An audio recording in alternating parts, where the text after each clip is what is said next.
Alô, galera do meu canal. Hoje a pescaria é de rio. Olha que maravilha. Tá ali, ó, o companheiro Ismael. Tá ali meu tio, o grande pescador. Ô, Glória! Ô, Glória!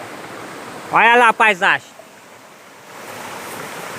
Só de estar aqui nessa natureza maravilhosa já valeu o dia.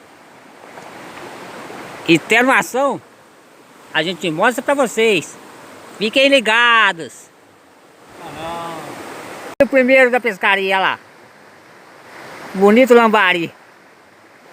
Maravilha. E vamos seguir em frente. Estamos aqui, por enquanto tá sem só lambari, mas já dá um frito, olha aqui. Vai lá. Já dá um frito, né, tchau? Ah, claro.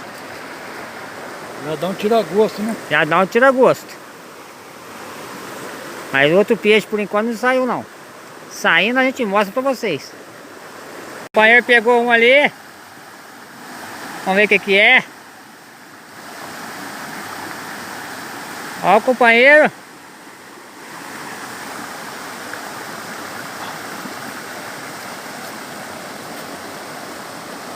Olha lá. Olha a maravilha. Piau Flamengo. Fala aí, Ismael. Ah, o pai sabe, né? Tá certo, tá certo. Tem que escutar isso ainda. O companheiro pegou no molinete.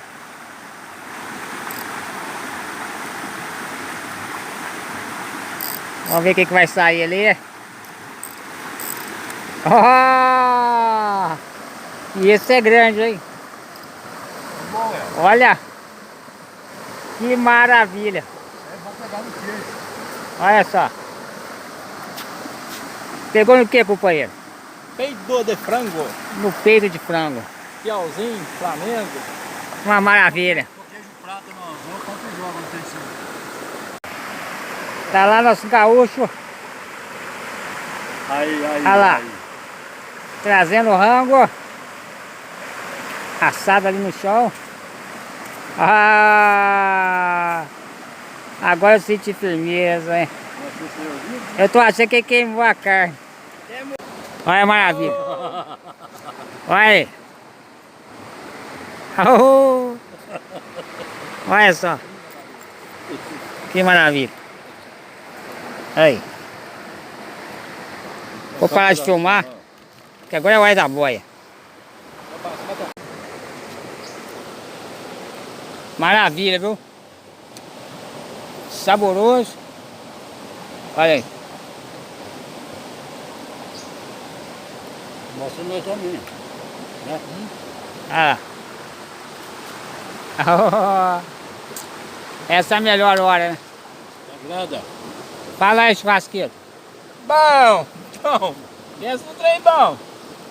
Olha, não podemos falar não. Dá licença. Estamos indo embora. Já tá escuro. Olha só. Estamos aqui no meio do mato. Olha aqui. Vamos sair com o carro aqui agora. Dá um jeito. Puro mato. E o resultado da pescaria foi essa. O frito tá garantido. Gostaram do vídeo? Se inscreva no canal e deixe seu like. Tamo junto!